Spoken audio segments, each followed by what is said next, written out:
Huwag kang aasa, mamahalin kita dahil kahit kailan, Cindy. Dahil hindi kita tunay na anak. Sana noong ba sinabi niya na sa akin? Parang di na ako nagtataka kung bakit hindi niya ako mahal. Anong pakiramdam mo? Para kasing bigla na lang nawalan ng pamilya. Nandiyan pa ang daddy mo. Yung tita mo. Nandiyan sila lahat para sa'yo. Saka ako. Si Lucas. Kaya guys, promise niyo sa akin ha. Huwag niyo akong iwan. Promise. Girlfriend mo na ba ako? Yung nangyari, yung kagabi, hindi ba ibig sabihin tayo na? Alam mo, hindi naman ikaw yung tipong lalaking siseryosohin ko. Alam na namin ang totoo tungkol sa pagkatao mo. Alam na namin na hindi ka lumaki sa tunay mong mami. No wonder malandi ka kasi malandi rin ang mami mo. Huwag mong babastusin ang mama ko. Singaw ka nga, di ba? Singaw ka! Tanggapin mo na yan! Singaw. Natalie, tumahimik ka na. Hoy. Huwag mong ganyanin si Cindy. Why? Hurt ka? That's what you get for dumping me for that reason. Sinabi ng tama na eh! Lucas, pabayaan mo na sila ko dyan sila sasaya. Oo, inaamin ko. Hindi ko kilala kung sino talaga yung nanay ko. Siguro singaw lang talaga ako. Hindi katulad nyo, mga normal kayo. Kaya nga nainggit ako sa inyo eh. Kasi hindi ako katulad nyo. Cindy! Oy! Saan kayo pupunta, ha? Pasok na sa loob yan! Bitawan niyo kami! Gusto niyo? Bilis na! Pasok na sa loob! Bilis na! Ops! Bro, parang bala. Mag-yosi ka na lang. Hilda? Hilda!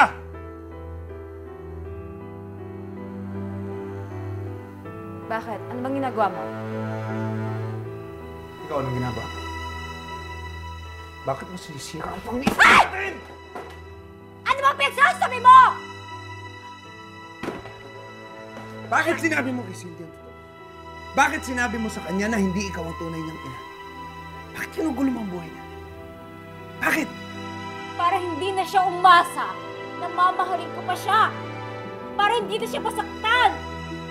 Para hindi niya na ako gamitin para palagi kang naaawa sa kanya. At para maramdaman niya kung ano yung panghinayang na hindi niya nakilala yung ina niya. Tulad ko, kahit kailan, hindi ko makikilala yung anak ko. Yun ang dahilan ko kaya ako sinabi sa kanya ang totoo. Gusto kong masaktan yung anak mo. Gusto kong maghiganti sa kanya.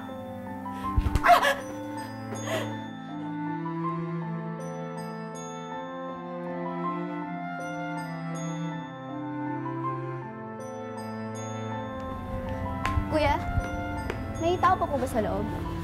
Ha? Sila Jimbo, nagbabasketball sa court. Jimbo, huwag mo naman gawin to. Pakawalan mo na kami. Ba't namin kayo papakawalan?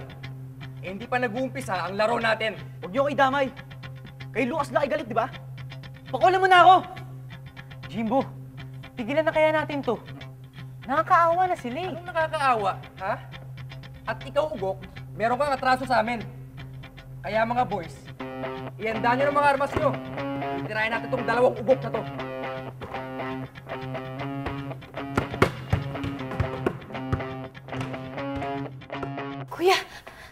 Kuya, tumigil na kayong dalawa.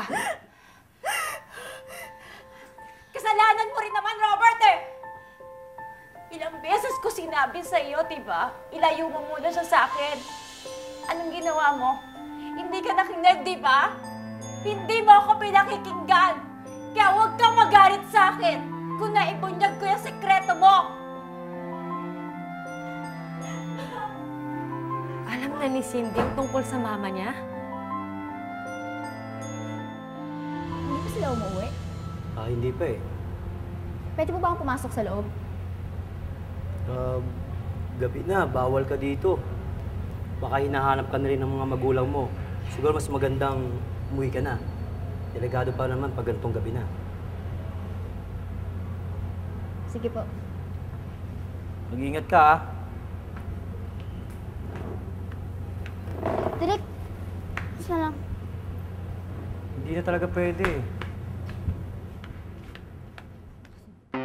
Sige, tirahin nyo lang! Tama na! Babagal eh! Target shooting to, pare. Bigyan nyo ko ng bola. Ano? Tigilan niyo kami! Sige pa! Sige pa! Sige lang! Hoy! Pag di pa kayo tumigil, Tirahin niyo dyan! isusumpo kayo sa principal! Akala mo, natatakot ako sa'yo? Ha? At sa'yo? Hindi ako natatakot sa'yo. Sino ka ba? Ha? Sino ka? Isa pa nga! Pupukul mo! Tama na mga to eh! Ha? Kaya ako office! Hoy, tara na! Saan kayo pupunta? Sama na ba? Tayo! Saan kayo pupunta pare? Mga tuwag! Huwag kayong papakita sa akin! Mga tuwag! Butigilan na natin to! Ano ginagawa mo? Tama na! Sila pinapagawalan! Kung may karapatan sa bilis, pakawalan sila! Ano mo kumampi? Ha? Tuwag mo ah! Lukas! Tara na! Saan ka pupunta? Hindi ka makakawala sa akin! Ha? Hoy! Oh!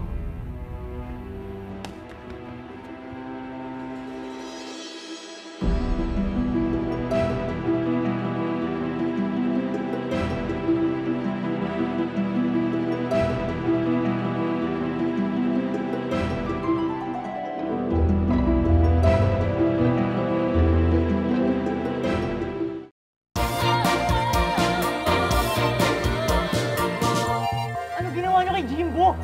Bahala na nga kayo! Bukas, napuruan ko yata. Ang gabing ko. Huwag ka magpanik. Buhatin mo. Dahil natin sa ospital. Hoy! Ano yan? Ano nangyari dyan? Hoy! Ayun na! Hoy! Hoy! Daddy? Daddy? Wala dito yung daddy mo. Ano yan naman? Pati na nga ha? Talaga nasasaktan ka? Talagang masasaktan ka sa akin. Kasi ito yung dahilan kung bakit kami nag-away ng daddy mo kanina. Peste ka talaga! Peste ka talaga! Peste ka talaga! Ano? Ate! Ano? Ano ba? Bitawan mo nga si Cindy. Ayan, magsama kayo! Pareho kayong dalawa. Mga bulisat kayo sa buhay namin ni Roberto.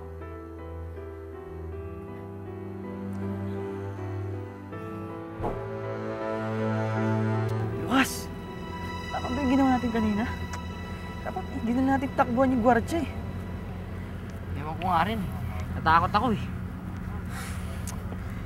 Balikan na lang kaya natin si Jimbo. Sira ka ba? Wala na yun dun. Kinuha na ng gwardiya yun. Dapat hindi ko ginawa yun. Kasalanan ko to. Sigurado pag nalaman to ni Miss D, papatalsigin ako sa school. Nath, can you answer the phone, please? Mom, I'm busy. Tsaka I'm sure na para sa'yo rin naman yung call na yan, no?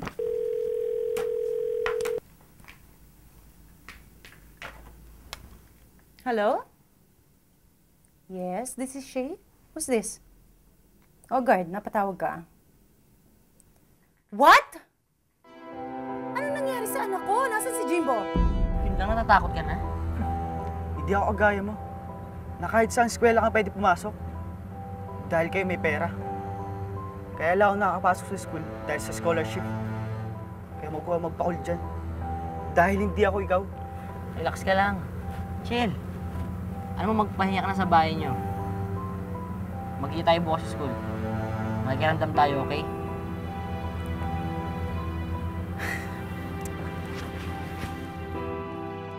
Nag-away kasi ang daddy at mama mo kanina, kaya umalis si kuya. Hindi ko naman alam kung saan siya nagpunta. Pero huwag ka mag-alala, binilin ka naman niya sa akin. Kaya pala mainit na naman ang ulo ni Mama. Alam mo, kasalanan niya rin naman to eh. Kaya wag nga siyang pikon kung nagagalit ngayon sa kanya si kuya. Si Daddy po ba nagalit nung sinabi sa akin ni Mamang hindi niya ako tunay na anak? Ha? Okay lang po yun, Abs. At least ngayon alam ko na. Kaya hindi na magtataka kung bakit ang bigat-bigat nun sa akin ni Mama. Kung sa bagay, at least ngayon, nasagot na lahat ng tanong mo, hindi ba? Hindi pa po lahat, Abs. Marami pa pong tanong na hindi nasasagot. Katulad ng, Kung sino talagang nanay ko. Kilala niyo po ba siya? Anong pangalan niya? Saan ko siya pwedeng makita? Alam mo, mas mabuti pa. Daddy mo na lang ang tanungin mo tungkol dyan, ha?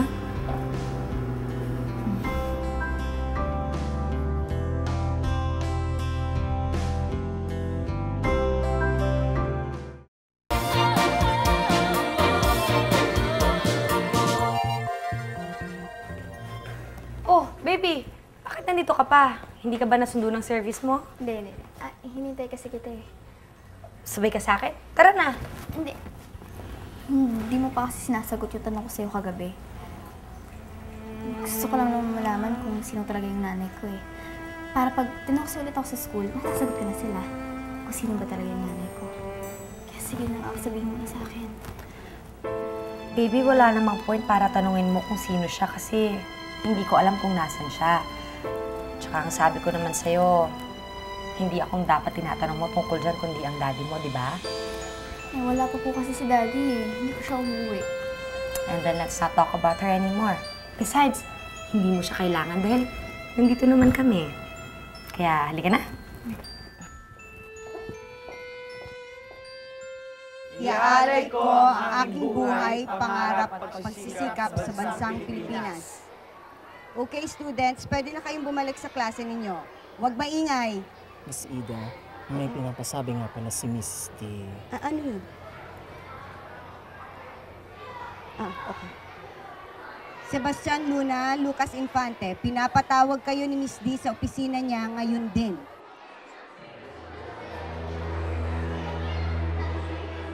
Hindi ko po talaga alam na na-aksidente si Jimbo, tita. Umalis na po kasi ako kagabi, kaya hindi ko po alam yung totoong nangyari. Magbabayad ang kung sino mang gumawa nito sa anak ko. Sisiguraduhin ko na mapapatalsik siya sa paaralan na to.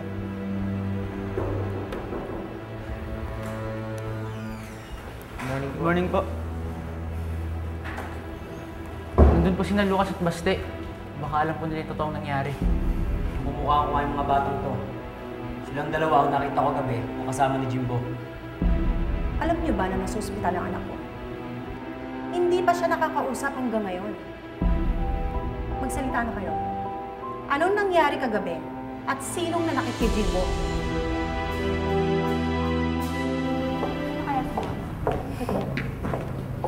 Ted!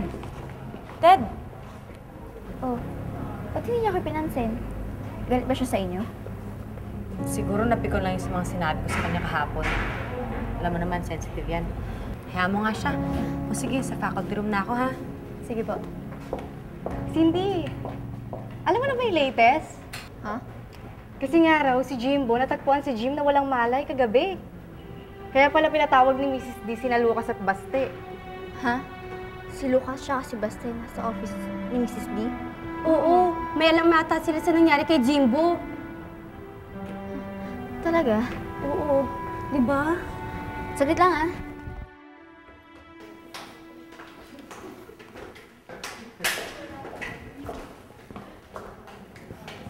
Para sa akin ba to? Berna, anong ginagawa mo dito? Bakit ka nandito? Bakit naman ganyan yung tanong mo? Hindi mo ba ako na-miss?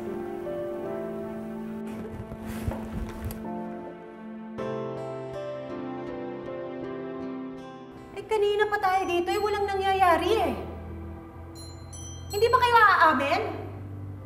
Ano bang nangyari talaga kagabi? Ha? Anong nangyari at sino nanakit kay Jimbo? Kayong dalawa, hindi ba kayo magsasalita? Gusto nyo isuspend ko kayo pareho?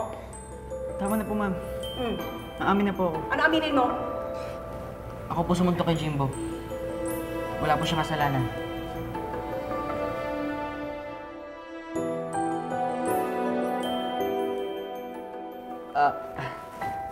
Teka lang ha, teka lang. Hindi para sa'yo to eh. What? Don't tell me pinagpalit mo naman ako kagad. Hindi ba cool off lang tayo? Cool off? Eh, ang linaw-linaw, nakipaghiwalay ka sa akin eh. Sabi mo, ayaw mo na. Ayaw? Ang sinabi ko sa'yo, I'll think about it. Kaya nga ako nag-leave. Saka ko na-realize na ikaw talaga ang gusto ko. Berna, sinaktan mo ko. At tinanggap ko na yon. Nakapag-move on na ako, kaya please, huwag mo na sabihin na tayo pa rin. Dahil hindi na tayo. Tapos na tayo, okay?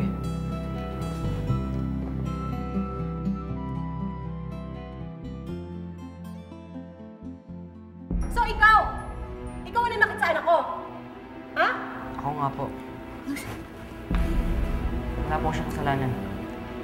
Bahala po kayo kung anong parusa bibigyan niyo sa akin. Tatanggapin ko po. Eh talaga lang mapaparusahan ka? You're going to be expelled.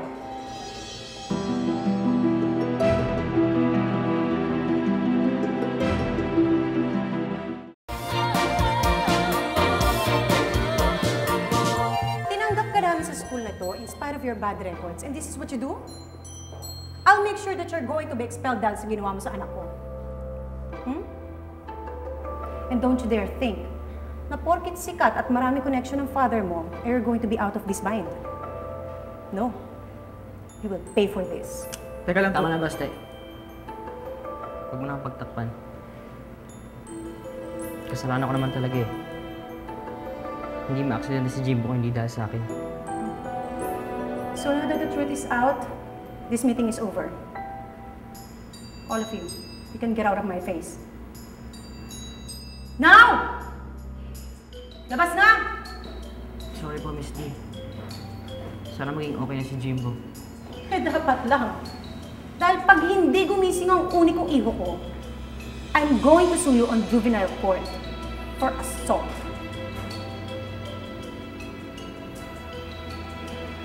Ma'am. Yes? Ano pa tinatanga-tanga mo dito? Gusto mo ring ma-expel? Hindi.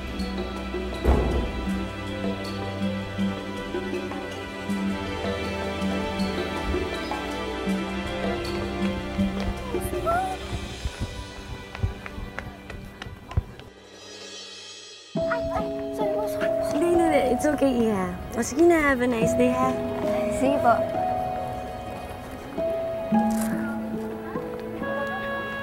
Cindy. Oh. Sino yung babae? Hindi ko alam. Kamukha mo siya eh. Talaga?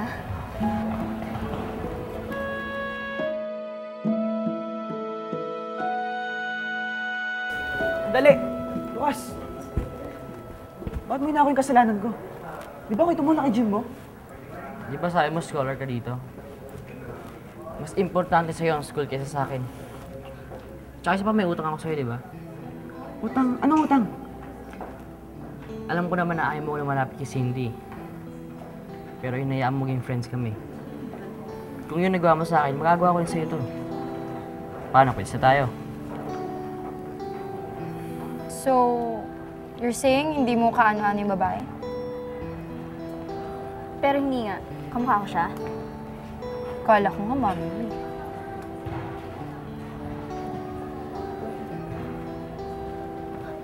Sandali lang ah. You wish. Iba si Cindy. Iba to. May expel ka dahil sa ginawa mo. Ibang usapan na yun. Hindi ka ba nag-aalala para sa future mo? Hindi ko na inaalala yun. Malay mo bukas mawala rin lahat to. Nasanay na ako nawawala lahat ng importante sa akin. Kaya walang kaso kung may expel ako. Bago ko naintindihan yun. Isipin mo, mapapatuloy mo yung scholarship mo. Wala kang problema. Pero parang mali kasi. Ano ka ba? Ano gusto mo ikaw ma-expel? Pero salamat pa rin. Hindi ko kailangan sasaluhin mo ako doon. Salamat. Nakinuutan ko sa'yo. Sigurado, hindi mo gusto ni Cindy nangyari. Alam mo naman mahalaga para sa kanyang friendship mo. Ganun talaga eh. Bahala na lang. Bahala na. Basta tayo. Friends. Friends.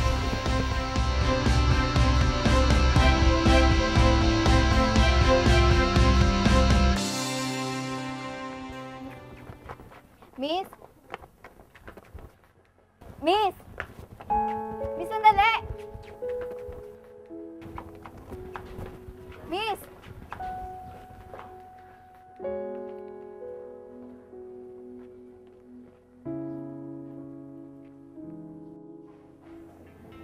Lucas. Lucas! Huy! Lucas! Galing ako ng admin office. May letter para sa'yo. Expulsion notice. Kami na.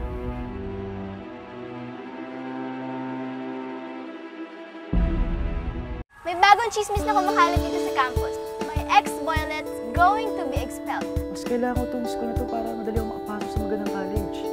Pero paano si Lucas? Paano naman ako? Kaya ka nandito kasi pinatapon ka sa States dahil nakikaw ka doon. Saan ka pa ipapatapos sa usunod? Sa Ouagadougou? Kahit saan, wala akong pakialam. Steph, ang problema. Paano ba malalaman kung anong tama? Paano ba mamimili ko kaibigan ng pangarap? Mahirap yan dahil kailangan mong mamili. Sarili mo o kaibigan mo. I think you all have enough to expel this boy from the school. Hindi po siya dapat i-expel. Wala naman po siyang kasalanan eh. Tama ko si Cindy. Walang kasalanan si Lucas. Sabi nga ni Sir Lucas Infante, nandoon ka para pigilan siya. Paano ko mapipigilan si Lucas kung ako mismo yung tumula kay Jimbo?